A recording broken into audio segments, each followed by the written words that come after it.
Hey guys, I'm Elliott. This is Everything Elliott, and this is a John Deere 50TZ. ZTS. 50ZTS. It's a lot of weird letters right after the number 50. I believe it is a early 2000s model, and it is the cheapest mini excavator that I could buy on Facebook Marketplace. Now we're going to discuss the purchase of this in a little bit, but first we need to get it unloaded. All right, so I forgot to mention this, and so I guess I'll just jump in here. Leave a comment below what you think I paid for this, and then at the end of the video I'll tell you, don't skip ahead, don't cheat, and I don't know, you'll win a high five or something.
All right, so now that we got it unloaded, let's talk about this thing. Now, I said this is a John Deere 50ZTS.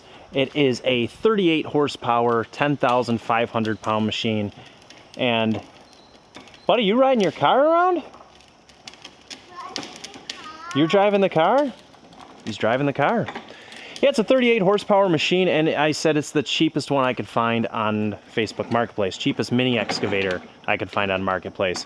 There are cheaper mini excavators on Marketplace, but I had basically two things I needed.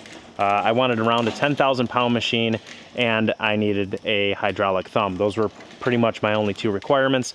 I didn't care what brand it was. I didn't care about the hours on it, as long as it was in good shape. This machine has about 5,000 hours on it, but it was very well taken care of. Everything on the boom and stick and bucket is all tight. All the pins are nice and tight, which is great. I've really got no complaints about it. It's a little dirty inside and it needs a new seat. Other than that, it's pretty much ready to work. Oh, the one thing I forgot to address, the track rollers. I'm sure you heard them. They're pretty squeaky. So this machine hasn't been used in 6 months or so, he said, the previous owner. So they're probably just a little locked up. We're going to see if we can grease them up. If not, we'll replace the track rollers. It's not that bad of a job. It's pretty much all there, and what we're going to be doing in this video is basically just an introduction of it.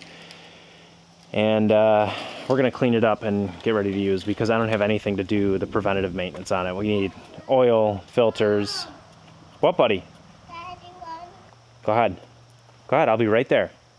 Go get your car. I'll be right there. Okay. We're gonna clean it up today. I don't have anything for preventative maintenance, so we're not gonna do any of that in this video. That'll be a future video. We're gonna grab the hot seat, clean it up, degrease it, get ready to work. I think I forgot to mention that this excavator actually came with a 1-foot bucket, which is on the machine right now, a 2-foot digging bucket, and a 3-foot ditching bucket. The teeth on the 1-foot and the 2-foot both need to be replaced, so I gotta figure out what style teeth they are and then order some replacements for those. The cutting edge on the ditching bucket is also curved. What do you think? Is the cutting edge on the ditching bucket curved? Mm-hmm. It is? It is. Oh, okay. So we're gonna have to replace that? Mm-hmm. Okay. You think we can do that? Mm-hmm. Oh, okay. Good, good, good. My son's confident we can replace that.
All right, so we've done all the vacuuming that's in there. We did a little light water cleaning with the hose, and now we're gonna get the Hotsy out.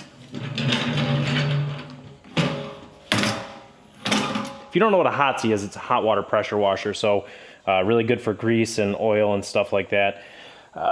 It works really well, and I've actually got a cleaner that I'm gonna use as well on top of the hot water. Spray the cleaner on there, leave it for about 10 minutes, and then power wash it off. Oh, if you are a constant viewer of my channel, you can see that the tractor is in my shop. It is still not fixed. I'm still waiting on an ECM from Kubota. And it was a recall item. However, the recall has expired, which is crazy to me. So I have to pay for it. If Kubota doesn't make me pay for it, then I guess I'll update you guys, but I'm pretty frustrated with that, to be honest with you.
All right, so now that we got it just basically cleaned off, washed off, we're gonna go mix up some secret sauce, and I'll show you what I use to degrease. All right, so this is what I like using, Schaefer's Citral. You just, I got a little, I don't know, it's like a 2-gallon sprayer here, and it's still got some left in it. This is all this sprayer is used for. Take some of this, like that, and then we'll fill the rest of this up with water.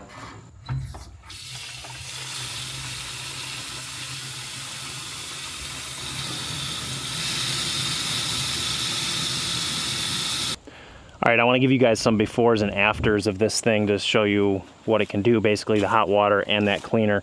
So we'll just show you a couple of the joints, what the grease looks like, and some of the dirty spots, what that looks like, and then we'll go ahead and spray it, hot water it, and I guess I'll try to remember which grease points I did to show you. Maybe I'll just stick to this side of the machine so it's easy. Yeah, starting up here, this is where the thumb attaches. Well, I should say this is where the ram attaches to the thumb. Nice and greasy there. This machine was well taken care of, so that is fresh grease. It's really not all that bad, but we just want to take care of some of this stuff. Some spots up in there. This cylinder needs to be rebuilt. It's leaking. That'll be a project for another day. A lot of grease and stuff. I know I'm right in the... There we go. Is that better? Yeah. Just try to take care of all that. You can see how filthy this cab still is. This needs to be hit again. And I need to do like the windows and stuff. I'm thinking about calling a detailer to have it detailed, but we'll see how that goes, just to do the interior.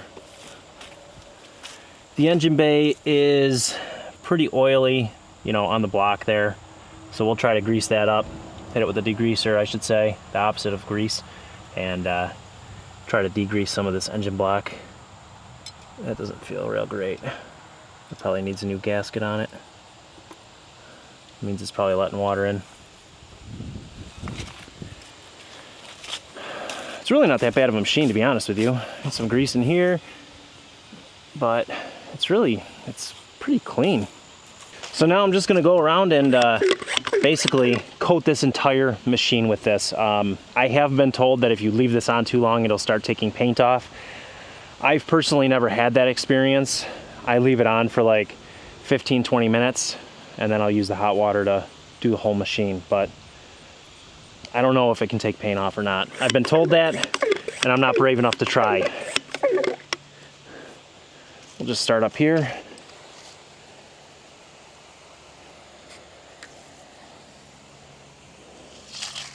Don't be afraid to use it.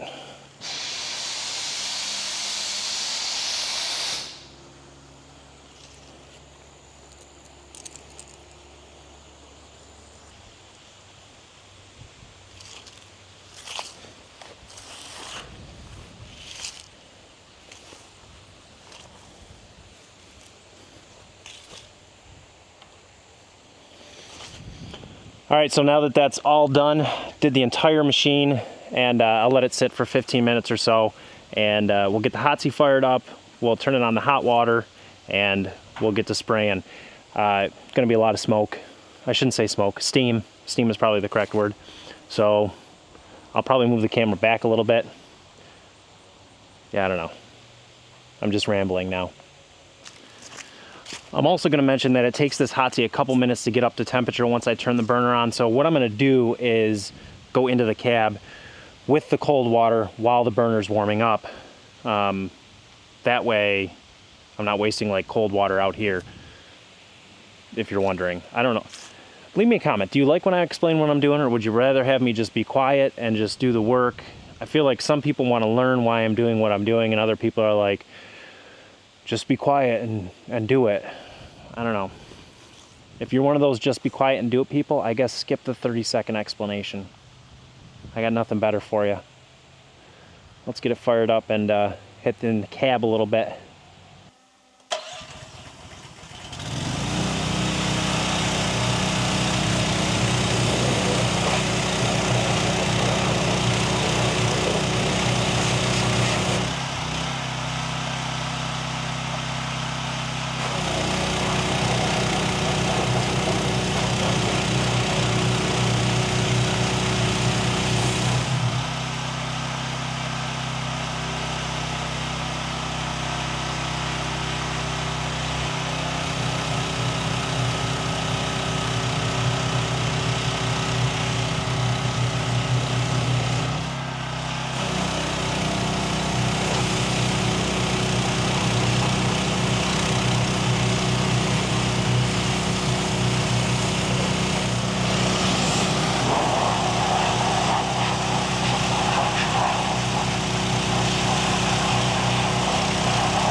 All right, so now that we got it all cleaned off, I kind of want to let it dry for a while.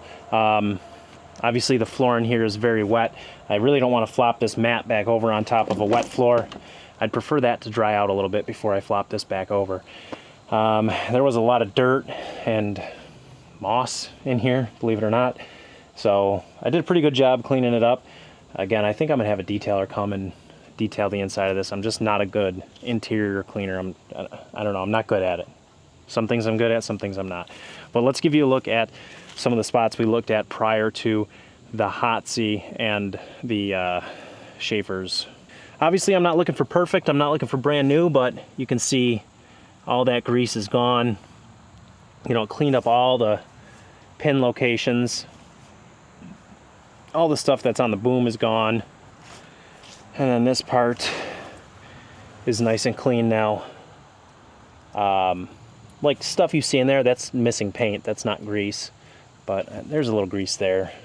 You end up a lot of times chasing it around, like you'll push it somewhere, it goes somewhere else. You end up chasing it because it just doesn't disappear. So, but I'm pretty happy with that. The engine bay I didn't really go that hard in because that O-ring on the dipstick needs to be replaced. It was probably allowing water in, so I didn't go crazy on that. But everywhere else looks really, really good. I'm really happy with that. So I'm gonna let this thing dry for about an hour or so. And I'll probably actually open the windows to even let it dry even more, get some airflow through there. And I don't know what we're gonna do next with it. Grease it. That's what we're gonna do next. We'll let it dry for a little bit and I'm gonna grease it. Since we did just bust all the grease out of it, I mean, there's still gonna be grease on the pins on the inside, but I like that, just that little squirt on the outside of the pin that prevents water from getting in there, water intrusion and stuff. So we'll grease it next. I'll probably do that off camera. How interesting is greasing? I don't know. Leave a comment if you guys want to see me greasing machines. Let me know. Yeah. Once it's all dry and ready to rock and roll, I guess we'll do something with it. I don't know. I don't know what we'll do. I don't really have any holes I want to dig. I guess we could like just go out behind the pond and do a test hole to make sure it works, I suppose. But I don't want my butt to get super wet, and the seat is super wet, so we'll let it dry before I get into that.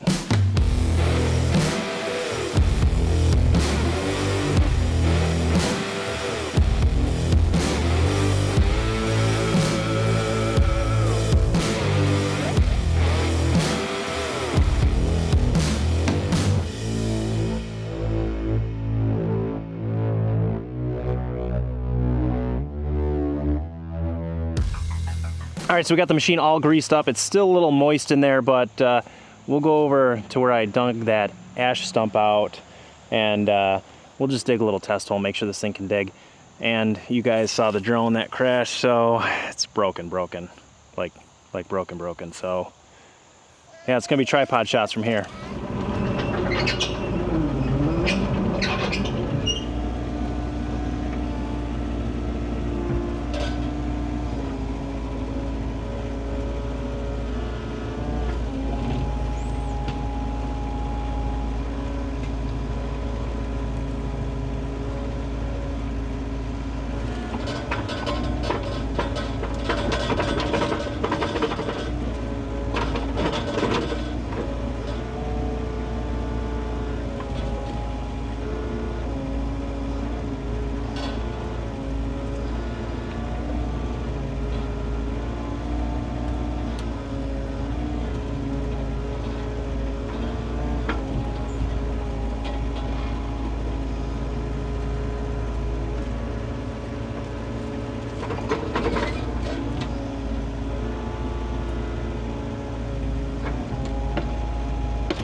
Bless you.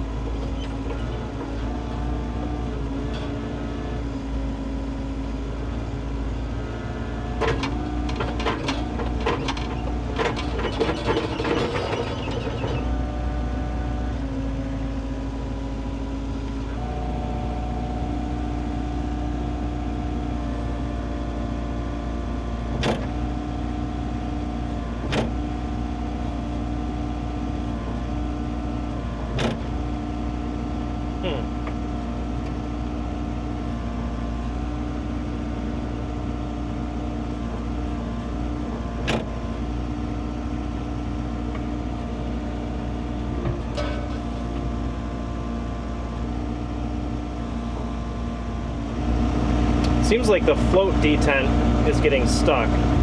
Works fine. You pull it up all the way and hold it back and then let it go. But then if you touch it again, the float detent stays in, and even with pushing down. But once you put pressure on it and lift it back up, the float detent stops and holds up. But it digs, so that's great.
All right, guys, well, that's going to be it for this video. We got it cleaned up, ready for action. Like I said, I got some service things to do to it, and I'm probably not going to do everything in one video. So in one video, I'll probably service it, such as oils and filters and stuff like that. Another video, we'll repack this cylinder. This will probably be a winter project.